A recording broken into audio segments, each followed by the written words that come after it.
Hello दोस्तों, कैसे हैं आप। स्वागत है आपके एजुकेशन अड्डा में। उम्मीद करता हूं आप सभी अच्छे होंगे। आज हम लोग अपने लीनियर इक्वेशन को स्टार्ट करेंगे। हम लोगों ने लास्ट क्लास पॉलिनोमियल का सारा ऑब्जेक्टिव कंप्लीट कर लिया।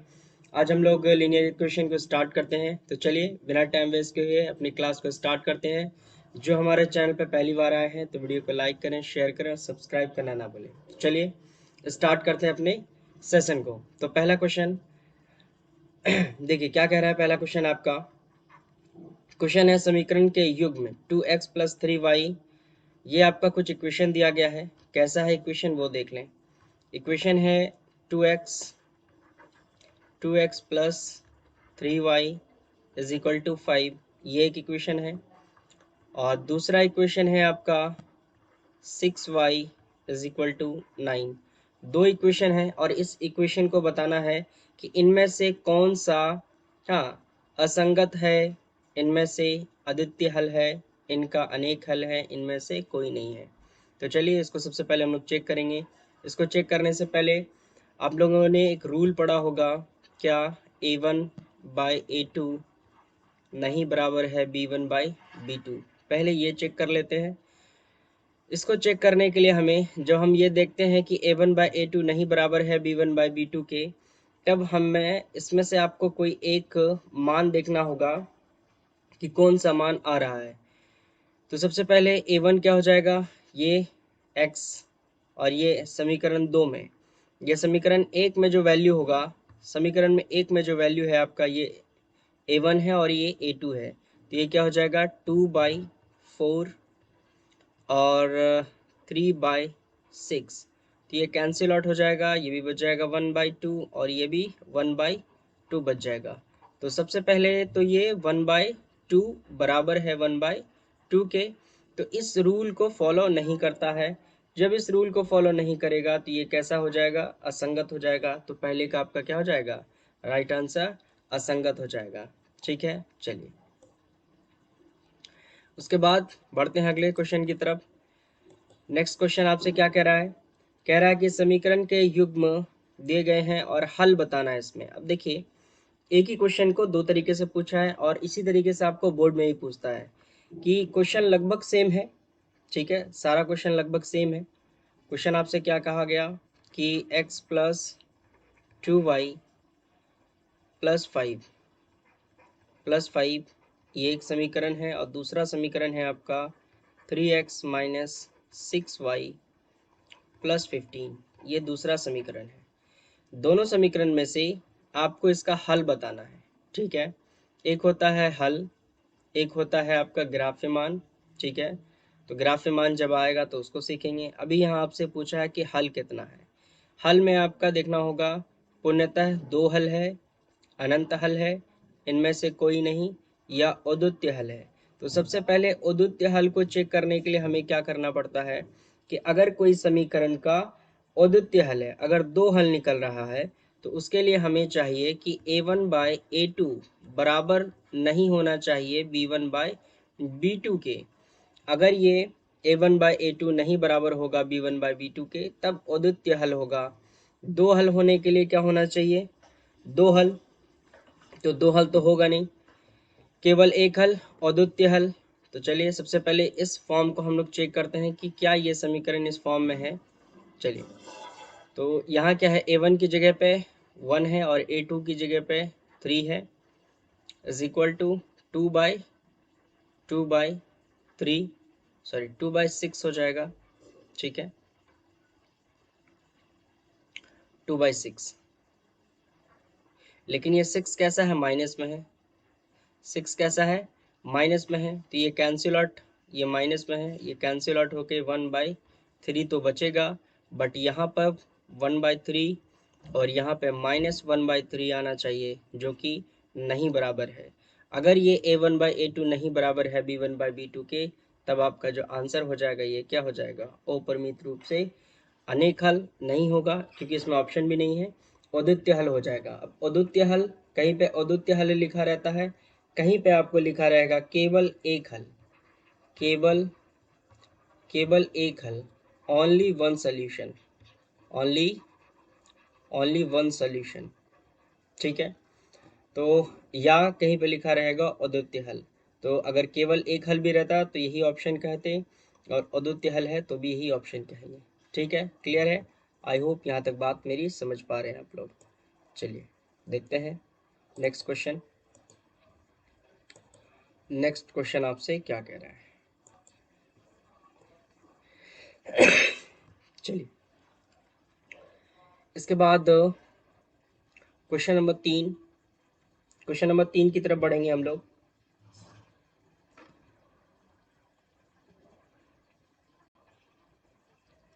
अद्वितीय हल। चलिए अच्छा, एक बार इसको देख लीजिए फिर से, नंबर 2 को। ठीक बना है ना? अच्छा, यहाँ भी है आपका इक्वेशन में जो है माइनस है, -3 है, इसीलिए क्वेश्चन गलत लिखा गया। क्वेश्चन है आपका x plus 2y plus 5 is equal to 0, ये समीकरण 1 है। और समीकरण 3 में जो है -3 है ना, और -6y प्लस 15 है। क्वेश्चन ही गलत लिखाया था। चलिए फिर से एक बार देख लेते हैं इसको। तो यहाँ क्या हो जाएगा, 1/3, तो माइनस है तो -1/3 इज इक्वल टू, यहाँ पर भी 2 और 3 है तो कैंसिल आउट होके क्या हो जाएगा 1/3, और 6 के साथ माइनस है तो यहाँ भी माइनस आएगा। तो ये तो इज इक्वल हो गया। यहाँ पे इस रूल को फॉलो नहीं कर रहा है कि a1/a2 यहाँ पे बराबर हो गया b1/b2 के। तब हम लोग C1/C2 की तरफ बढ़ेंगे। तो C1/C2 को अगर हम लोग देखते हैं, C1/C2 को, तो C1 आपका क्या है, 5 है, और C2 15 है। 5 1 जा 5, 5 3 जा 15। तो तीनों आपस में इक्वल हो रहा है, लेकिन यहाँ पे ये क्या है, ये पॉजिटिव है, ये भी पॉजिटिव है, लेकिन इन दोनों में ये भी यहाँ निगेटिव है, ये भी निगेटिव, ये कैंसिल आउट हो जाएगा। डैट मीन्स ये तीनों आपस में क्या है, पॉजिटिव हो जाएगा, 1/3 और ये भी क्या हो जाएगा 1/3, तीनों आपस में इक्वल हो जाएगा। जब तीनों आपस में इक्वल हो जाएंगे तो इसका क्या निकल जाएगा, अद्वितीय हल निकल जाएगा। क्लियर है? केवल 2 हल निकलेगा इसका। चलिए इसके बाद क्वेश्चन नंबर 3 की तरफ देखते हैं हम लोग। क्वेश्चन नंबर 3 आपसे क्या कह रहा है, कह रहा है कि वह समीकरण के युग में जिसका कोई हल ना हो। अच्छा, किसका कोई हल नहीं होता है, पहले उसको पढ़ लेते हैं। हमने पढ़ा है क्या कि जब a1/a2, ठीक है, a1/a2 बराबर हो जाए b1/b2 के, और नहीं बराबर हो जाए c1/c2 के, तब यहाँ पे कोई हल नहीं निकलता। ठीक है, अब इसी चीज़ को यहाँ पे कह रहा है कि कोई हल नहीं है, तो कोई हल नहीं के लिए क्या होना चाहिए, तो वह समीकरण का नियम जिसका कोई हल नहीं है। तो जिसका कोई हल नहीं होगा वो संगत होगा या असंगत होगा। ठीक है, तो जिसका कोई हल नहीं होगा वो आपका क्या हो जाएगा, वो असंगत हो जाएगा। ठीक है ना, पढ़ा है आपने, एक संगत पढ़ा है, एक संगत पढ़ा है, एक पढ़ा है असंगत, असंगत पढ़ा है। तो जिसका कोई हल नहीं निकलता वो असंगत समीकरण होता है। वैसे समीकरण को हम लोग असंगत समीकरण कहते हैं। तो ये आपका क्या हो जाएगा, ए ऑप्शन सही हो जाएगा। क्लियर है? चलिए बढ़ते हैं अगले क्वेश्चन की तरफ। चलिए यहाँ से क्वेश्चन नंबर 4, क्वेश्चन नंबर 4 को थोड़ा ऊपर कर लीजिए।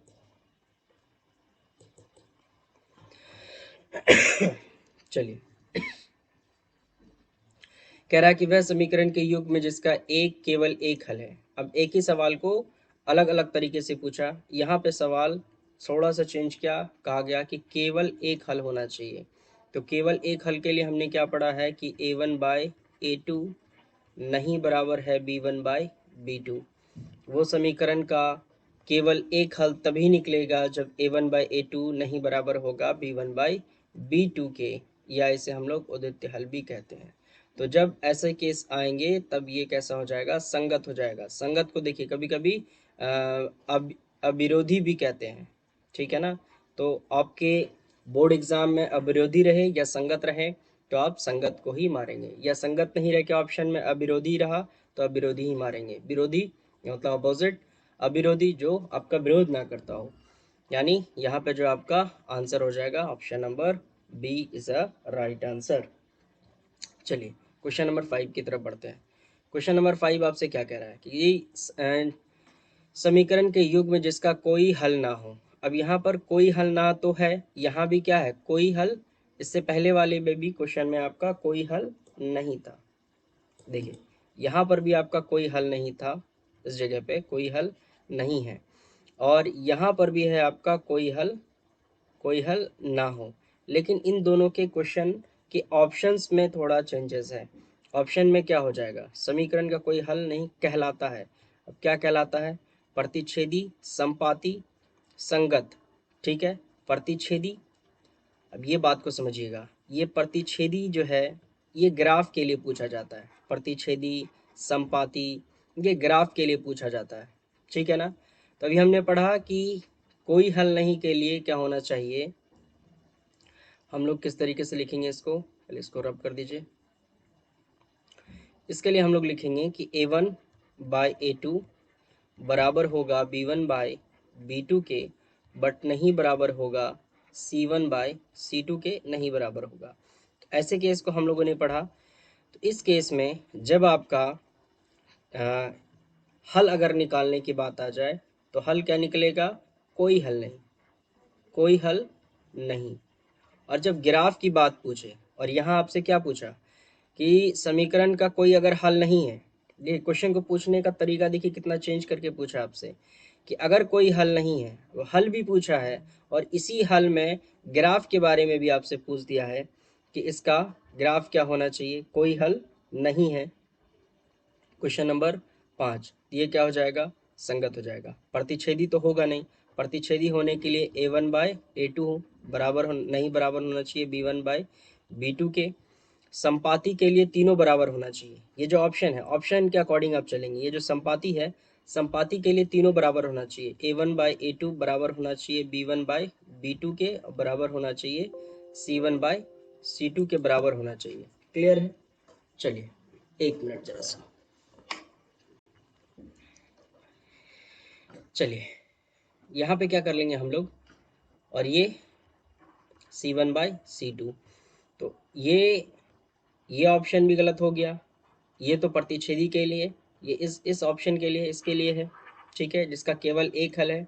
संपाती जिसका अपरिमित रूप से अनेक हल है।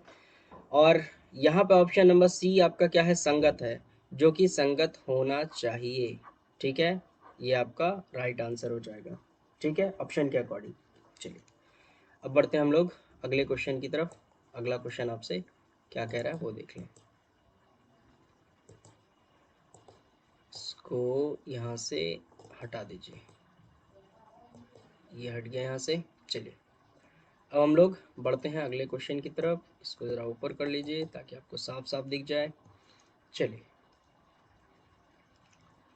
अब यहाँ से क्या करें, क्वेश्चन नंबर 6 को देखें, और ये आपका राइट आंसर ये हो जाएगा। दो चरों वाले एक रैखिक समीकरण के हलों की संख्या कितनी होनी चाहिए, ये तो कोई भी बता देगा। परिमित, अपरिमित, ए और बी दोनों, या इनमें से कोई नहीं। आप जल्दी से कमेंट करके बताइए क्या होगा। परिमित होना चाहिए, अपरिमित होना चाहिए। अगर दो रैखिक समीकरण है, ठीक है, सॉरी, दो चर वाले रैखिक समीकरण के हलों की संख्या कितनी होनी चाहिए। इसमें आपने 3 टाइप पढ़ा, इसको थोड़ा डिस्क्राइब कर दें। इसमें आपने 3 टाइप पढ़ा। पहला टाइप क्या पढ़ा कि केवल एक हल होना चाहिए, केवल एक हल होना चाहिए। अब आपसे ये कंडीशन नहीं लगा रहा है कि ये a1 है या a1 by b1 by b2, ये कंडीशन आपसे नहीं लगा रहा है। यहाँ पे क्वेश्चन आपसे, क्वेश्चन जो पूछ रहा है, क्वेश्चन सिंपल सा पूछ रहा है कि दो चर वाले रैखिक समीकरण है। सर दो चर वाले रैखिक समीकरण कुछ इस तरीके से होंगे, स्टैंडर्ड फॉर्म, यानी ax, ठीक है, plus b1 y2 plus c1 is equal to 0। ये एक दो चर वाले रैखिक समीकरण है। b2 और plus c2 is equal to 0, ये दो समीकरण है। अब इस समीकरण का क्या क्या हल हो सकता है, इसके हल के लिए हमने कुछ कंडीशनें पड़ी थी, ठीक है। पहला तो हमने पढ़ा था कि केवल एक हल हो, केवल एक हल, ठीक है, केवल एक हल। दूसरा हमने पढ़ा कोई हल नहीं, कोई हल नहीं, ठीक है। और तीसरा कंडीशन हमने पढ़ा कि अपरिमित रूप से अनेक हल होने चाहिए। कितने? अनेक हल।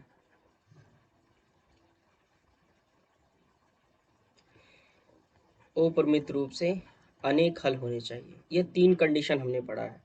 तीन कंडीशन में से दो कंडीशन आपको यहाँ दिया गया है कि परिमित रूप से परिमित आना चाहिए, यानी एक केवल एक हल आना चाहिए, परिमित मान आना चाहिए। अपरिमित मान आना चाहिए, यानी कि इन्फिनाइट वैल्यू, बहुत सारा हल आ सकता है। और तीसरा आपसे कहा कि ए और बी दोनों, और इसमें कहा कि इनमें से कोई नहीं। तो ये तो सबसे पहले कट हो गया। और ये भी हो सकता है, दो रैखिक समीकरण है तो परिमित मान भी आ सकता है, एक मान भी आ सकता है, दो मान भी आ सकता है ना, तीन मान भी आ सकता है। अपरिमित रूप से अनेक हल भी आ सकता है, कई हल भी आ सकते हैं। ऐसा नहीं कि एक हल आए या दो हल आए, कई हल भी आ सकते हैं। और लास्ट ऑप्शन है बी और सी, तो दोनों आपका सही हो जाएगा। C is the right answer. Clear है? चलिए बढ़ते हैं क्वेश्चन नंबर 7 की तरफ। क्वेश्चन नंबर सारा क्वेश्चन नंबर 7, और इसको यहाँ से ये हटा देते हैं हम लोग। चलिए क्लियर है, और इस क्वेश्चन को हम लोग बीच में कर लें ताकि पढ़ने में आसानी हो। चलिए, तो अब यहाँ से क्या पढ़ेंगे? क्वेश्चन नंबर 7 की तरफ बढ़ेंगे। कह रहा है कि एक चरों वाले रैखिक समीकरण के हल की संख्या कितनी होगी? तो ये तो क्लियर है कि एक चर वाला हल है, तो इसमें कितना हल आना चाहिए? अपरिमित रूप से अनेक हल आना चाहिए, परिमित हल आना चाहिए, दो आना चाहिए। कितना आना चाहिए ये आप लोग आसान से बता सकते हैं। दो रैखिक समीकरण के संख्या कितनी हल आना चाहिए?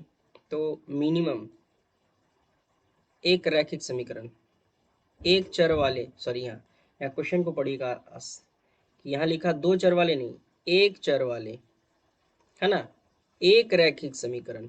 तो एक चर वाला एक रैखिक समीकरण होगा तो उसका मैक्सिमम दो मान आ सकता है, दो से ज़्यादा नहीं आएगा। देखिए एक चर में कितना हो सकता है? एक चर यानी या तो x होगा या तो y होगा, और समीकरण भी कितना? एक। तो मैक्सिमम एक, दो हल आएगा, दो हल से ज़्यादा नहीं आने वाला। चलिए बढ़ते हैं हम लोग क्वेश्चन नंबर 8 की तरफ। क्वेश्चन नंबर 8 आपसे क्या कह रहा है?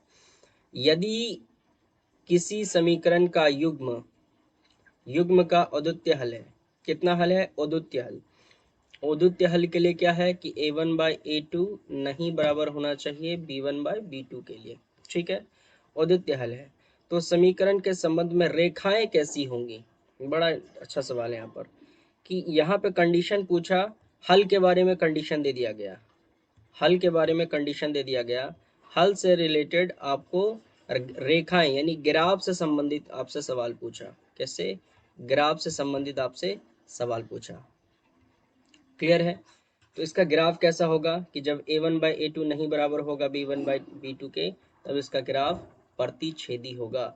यानी अगर आप एक ग्राफ बनाएंगे, इसका लाइन जब एक्स एक्सिस और वाई एक्सिस से होके गुजरेगा, तो कुछ लाइन इस तरीके से प्रतिच्छेदी होगा, कट करेगा एक दूसरे को एक्स और वाई एक्सिस पर। क्लियर है? तो इसका प्रतिच्छेदी is the right answer. Clear है? समझ रहे हैं आप मेरी बात? चलिए बढ़ते हैं अगले क्वेश्चन की तरफ। नेक्स्ट क्वेश्चन आपसे क्या कह रहा है? क्वेश्चन नंबर 8 हो चुका है। 8, 9 की तरफ बढ़ते हैं। कह रहा है यदि किसी समीकरण का युग्म अपरिमित रूप से अनेक हल हो तो समीकरण के संबंध में रेखाएं। अब क्वेश्चन को थोड़ा चेंज कर दिया, यानी कि कोई क्वेश्चन आपसे नहीं छूट पाएगा। सारे क्वेश्चन को हम लोगों ने ले लिया है कि अगर केवल एक हल में पूछे तो उसका ग्राफ क्या होगा, अपरिमित रूप से अनेक हल में पूछे तो उसका ग्राफ क्या होगा। तो अपरिमित रूप से अनेक हल के लिए कैसा बनना चाहिए? a1/a2, b1/b2, और सभी बराबर, ये c1/c2 भी आपस में बराबर होगा। जब ऐसी समीकरण आपके बनेंगे, ऐसे इक्वेशंस बनेंगे, तो दो इक्वेशन समान होगा तो इसका हमेशा जो ग्राफ बनेगा वो समपाती बनेगा, समपाती बनेगा। क्लियर है? इसका ग्राफ कैसा बनेगा? समपाती बनेगा। समपाती का मतलब ओवरलैप हो जाएगा। ये दूसरा ग्राफ एक लाइन हो गया एक, और इसी लाइन पर दूसरा लाइन ओवरलैप हो जाएगा, यही समपाती है आपका। चलिए क्वेश्चन नंबर 9, समपाती कहाँ है? समपाती ऑप्शन ए।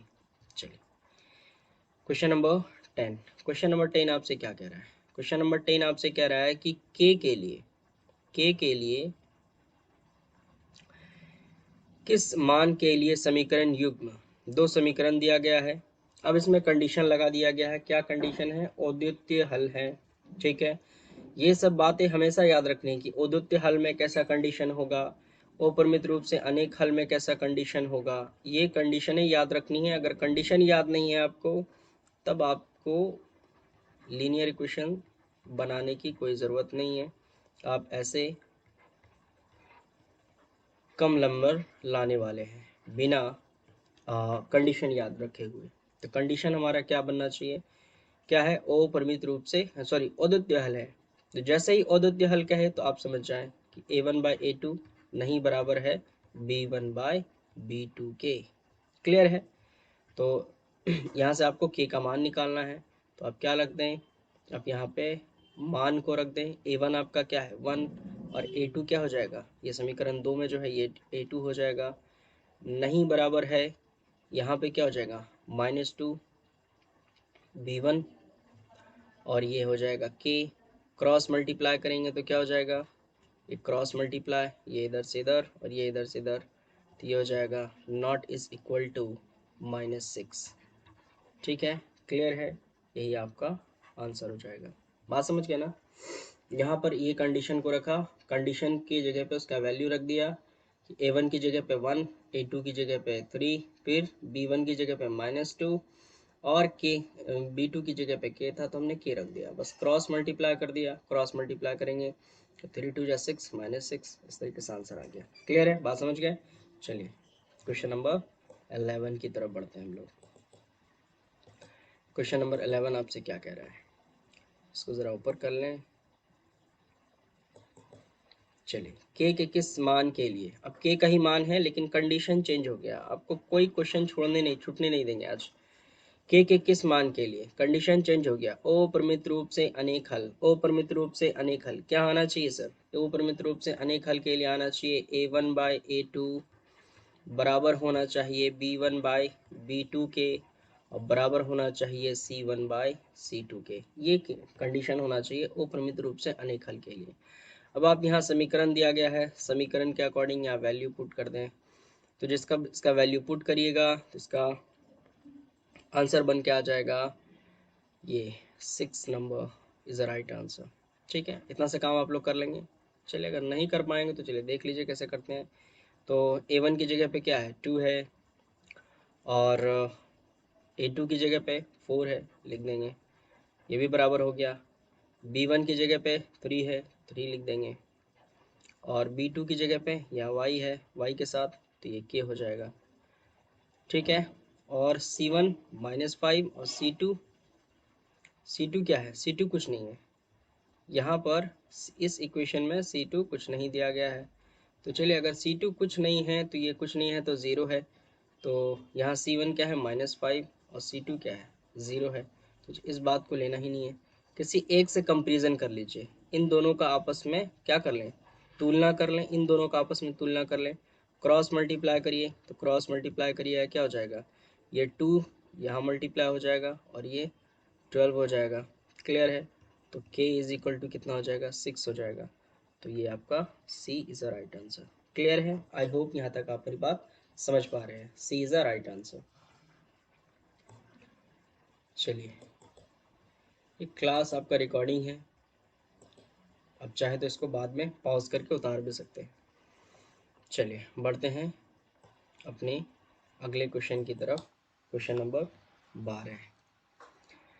क्वेश्चन नंबर 12 में आपसे क्या कह रहा है कि ए का मान जिसके लिए समीकरण दिया गया है अनगिनत हल होना चाहिए सर। अनगिनत हल में क्या होना चाहिए, अपरिमित रूप से अनेक हल हो या अनगिनत हल हो, दोनों में कंडीशन सेम लगेगा। दोनों में कंडीशन क्या लगेगा, सेम रहेगा। अनगिनत हल लिखा रहे या अपरिमित रूप से अनेक हल के बारे में बात कहे तो दोनों क्या है, सेम चीज है।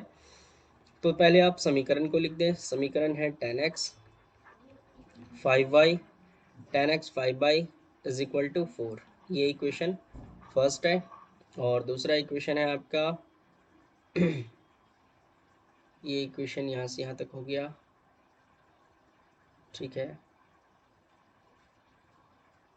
चलिए ये कुछ नहीं है, यहाँ से आपका इक्वेशन है, सॉरी।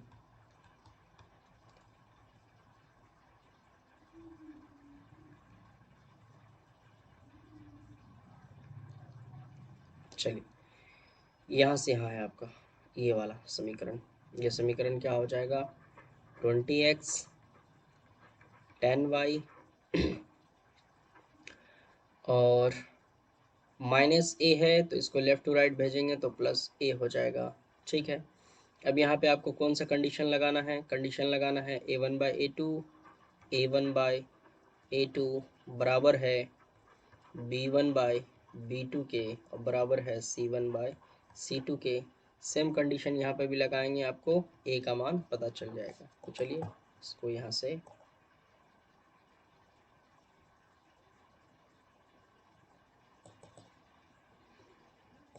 चलिए अब इसको आगे बढ़ जाएं। आप लोग इसका आंसर चूज़ कर लेंगे। कितना है, क्वेश्चन नंबर 12 है। क्वेश्चन नंबर 12 आपसे बन जाना चाहिए। चलिए ऑप्शन हम टिक कर देते हैं। अगर आप लोग को ये आपका 10 आंसर आना चाहिए, जिसका नहीं आएगा वो फिर से एक बार अपने आंसर को चेक करेंगे। चलिए इसको क्वेश्चन नंबर 13 थोड़ा ऊपर हो गया, यहाँ कर लेता है। क्वेश्चन नंबर 13 में देखिए आपसे क्या कह रहा है। कह रहा है कि के किस मान के लिए समीकरण इतना इतना कोई हल नहीं है। कोई हल नहीं के लिए हमें क्या चाहिए, कंडीशन। उसको हटा दें यहाँ से। कोई हल नहीं है, कोई हल नहीं के लिए एक कंडीशन आपको अपनाना पड़ेगा। वो क्या है कि a1/a2 बराबर तो होगा b1/b2 के, बट नहीं बराबर होगा c1/c2 के। ये कंडीशन अपनाना है यहाँ पर, और इसके मदद से आपको के का मान निकालना है। तो यहाँ पर a1 की जगह पे क्या है, इस जगह पे a1 की जगह पे 1 है तो 1, और यहाँ a2 की जगह पे 5 तो 5 लिख देंगे। 5 इज इक्वल टू, अब जी b1 की जगह पे 2 और by की जगह पे k, और नहीं बराबर है यानी -1/7 ठीक है। अब यहीं से आप लोग क्रॉस मल्टीप्लाई करके 10 देख लेंगे तो ये आपका आंसर हो जाएगा। क्लियर है। चलिए तो ये आपका option number A is a right answer. चलिए बढ़ते हैं अगले क्वेश्चन की तरफ। पहले इसको यहाँ से हम लोग हटा लेते हैं और ये हो गया गायब। अब इस क्वेश्चन को ऊपर की तरफ ले लें। क्वेश्चन नंबर 13 हो चुका है। क्वेश्चन नंबर 14 देखिए क्या कह रहा है आपसे।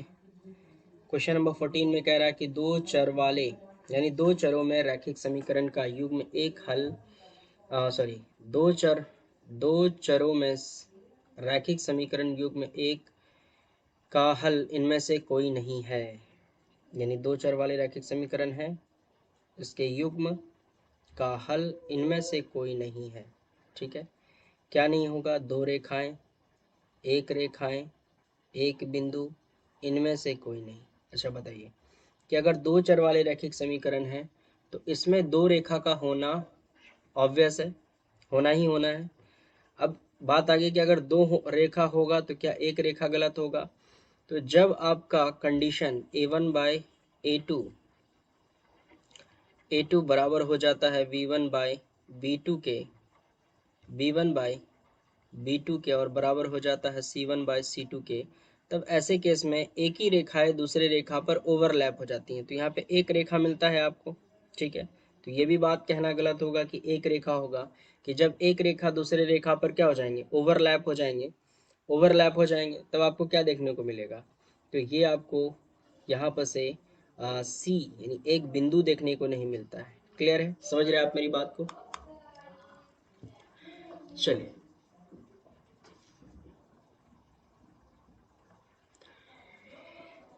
अब यहाँ पर से बात अगर समझ गए हैं तो ये दो रेखा भी होगा, एक रेखा भी होगा। एक रेखा कब होगा, जब तीनों आपस में बराबर हो जाएगा। जब तीनों आपस में बराबर हो जाएगा तो ये एक रेखा दूसरे पे ओवरलैप हो जाएगा, तो यहाँ पे से आपको सिंगल एक रेखा मिलेगा, केवल एक रेखा।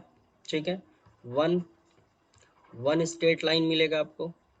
ठीक है, वन स्ट्रेट लाइन मिलेगा, लेकिन बिंदु नहीं मिलेगा। तो सी आपका क्या हो जाएगा, राइट आंसर हो जाएगा। चलिए बढ़ते अपने अगले सवाल की तरफ। अगला सवाल आपसे क्या कह रहा है वो पढ़े। Question number 15। क्वेश्चन नंबर 15 कह रहा है कि रैखिक समीकरण का आलेख किस प्रकार का होगा। ये बड़ा आसान सा सवाल है, हमने क्लास में कई बार बताया है। मेरा लास्ट जो वीडियो है लीनियर इक्वेशन का, उसमें सबसे पहले यही बात हमने कहा है कि यहाँ जो है आपका जो भी यानी रैखिक समीकरण है, तो रैखिक का मतलब होता है जिसपे एक पावर होगा, है ना। और इसका जब भी ग्राफ बनेगा वो स्ट्रेट लाइन बनेगा, सरल बनेगा। और क्वाड्रेटिक के बारे में कहा था कि उसका पाराबोला बनेगा इस तरीके से। ये पाराबोला आपका बनेगा इस तरीके से, पाराबोला अपवर्ड या डाउनवर्ड की तरफ ये पाराबोला बनेगा। लेकिन रैखिक समीकरण जो भी होगा, तो रैखिक समीकरण का आपका जो ग्राफ बनेगा, जो आलेख बनेगा वो कैसा बनेगा, सरल रेखा बनेगा। तो ए इज द राइट आंसर। चलिए क्वेश्चन नंबर 16 कह रहा है कि रैखिक समीकरण x बराबर 5 का आलेख कैसा होगा। तो हमने कहा था कि अगर x का कुछ मान दिया जाए, मान लीजिए कि x का एक मान दिया गया है और y का मान नहीं दिया गया है, तो x का मान दिया है और y का मान नहीं दिया है, तो ये कौन से रेखाओं से होके गुजरेगी ये कौन से रेखाओं से होके गुजरेगी, तो ये x अक्ष के समानांतर गुजरेगा। बोलो कैसे। मान लीजिए कि ये x एक्सिस है और x एक्सिस पर कुछ मान दिया गया है आपको 5, तो यहाँ से जो रेखाएं होके गुजरेगी तो ये y एक्सिस से होके थोड़ी गुजरेगी। तो इसको जब भी लाइन को जाना होगा तो इस x एक्सिस से होके जाना होगा ना। किससे होके जाना होगा, x एक्सिस से होके जाना होगा। क्लियर है। चलिए ये बात समझ रहे हैं आप, इसको फिर से एक बार लिख देता है कि ये जो स्ट्रेट लाइन है आपका, ठीक है, ये x एक्सिस है, इसको ऊपर कर लें। क्वेश्चन नंबर 16 यहाँ से, ठीक है, ये x एक्सिस है ये वाला लाइन, और यहाँ इसके बारे में कहा गया कि ये कोई पॉइंट है, ये 5 है, ठीक है, x एक्सिस पर, और ये 0 है। तो यहाँ से जो भी लाइन जाएगा वो कहाँ से होके जाएगा, x एक्सिस से होके जाएगा, क्योंकि y का वैल्यू तो कुछ नहीं है ना, तो y का वैल्यू कुछ नहीं है तो 0 है, यानी y का वैल्यू 0 है तो ये यहीं रहेगा, अपने ओरिजिन पर रहेगा। तो हमेशा x एक्सिस के पैरेलल होके जाएगा जब x की वैल्यू गिवन हो। ठीक है, तो 16 में आपका जो आंसर हो जाएगा x एक्सिस के समानांतर। ठीक है, x एक्सिस के समानांतर।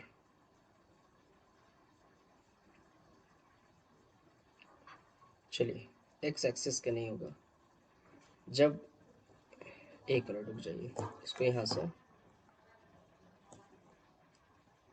x फ्रेश पेज ले लेते हैं यहाँ से, और इसको कर लेते हैं हम लोग मिड में।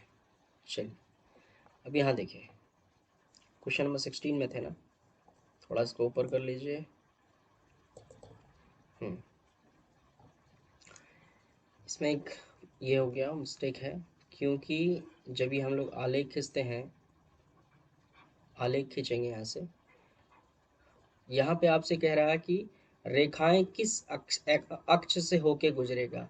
यहाँ पे ये नहीं कह रहा है कि x का मान अगर 5 है तो y का निर्देशांक क्या होगा। तो y का अगर निर्देशांक पूछता तो 0 हो जाता, लेकिन यहाँ निर्देशांक नहीं पूछ रहा था, और हमने आपको निर्देशांक के पॉइंट ऑफ व्यू से बातें बता दिया। तो निर्देशांक यहाँ पर नहीं पूछ रहा है, पूछ रहा है कि x एक्सिस का मान दिया गया है, तो ये लाइन किस दर से होगी गुजरेगा। तो x का मान दिया गया है, इसकी जो भी रेखाएं हैं वो y इसके जस्ट अपोजिट अपोजिट एक्सिस से होके गुजरेगी, यानी y अक्ष से होके ये गुजरेगा। क्लियर है, याद रखेंगे। और निर्देशांक के बारे में जब कहेगा बात, निर्देशांक के बारे में। तो अगर ए का वैल्यू दिया रहेगा और एक्स एक्सिस का वैल्यू दिया रहेगा तो वाई एक्सिस ऑब्वियस है कि ये कैसा हो जाएगा, जीरो हो जाएगा। क्लियर है, ये निर्देशांक के केस के लिए। और जब आपसे कहेगा कि ये किस रेखाओं से होके गुजरेगा, तब ये आपका एक्स का वैल्यू दिया है तो ये आपका किधर से होके गुजरेगा, वाई अक्ष से होके गुजरेगा। सेम कंडीशन है लेकिन यहाँ माइनस लगा है, सेम कंडीशन है लेकिन यहाँ क्या लगा है, माइनस लगा है। तो माइनस जब भी लगा होगा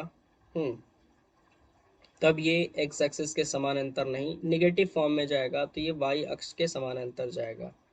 इस बात को याद रखिएगा। जब एक्स एक्सिस का वैल्यू पॉजिटिव होगा, कैसा होगा, पॉजिटिव होगा, तो वाई अक्ष से होके जाएगा ये रेखाएं। और जब एक्स एक्सिस का वैल्यू निगेटिव होगा, तब ये जो एक्सिस है वो एक्स अक्ष के ही समानांतर जाएगा, एक्स अक्ष के समानांतर ही जाएगा। क्लियर है, याद रखेंगे आप बात। तो ये आपका option number B is the right answer. चलिए, क्वेश्चन नंबर 18 हो चुका है, क्वेश्चन नंबर 19 तक देख लेते हैं, फिर उसके बाद अगले नेक्स्ट डे हम लोग और क्वेश्चन को डिस्कस करेंगे। इसको यहाँ से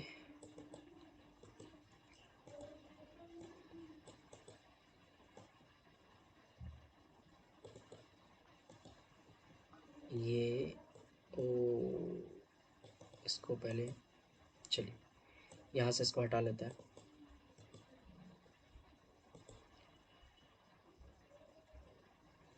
यहाँ से कुछ और ही हट गया।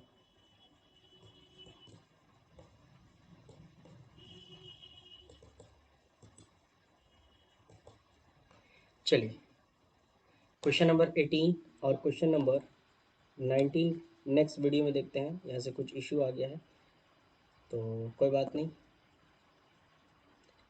18 और 19 जो है हम लोग कल के वीडियो में देखेंगे। तो आज क्लास को एंड करते हैं, मिलते हैं नेक्स्ट वीडियो में।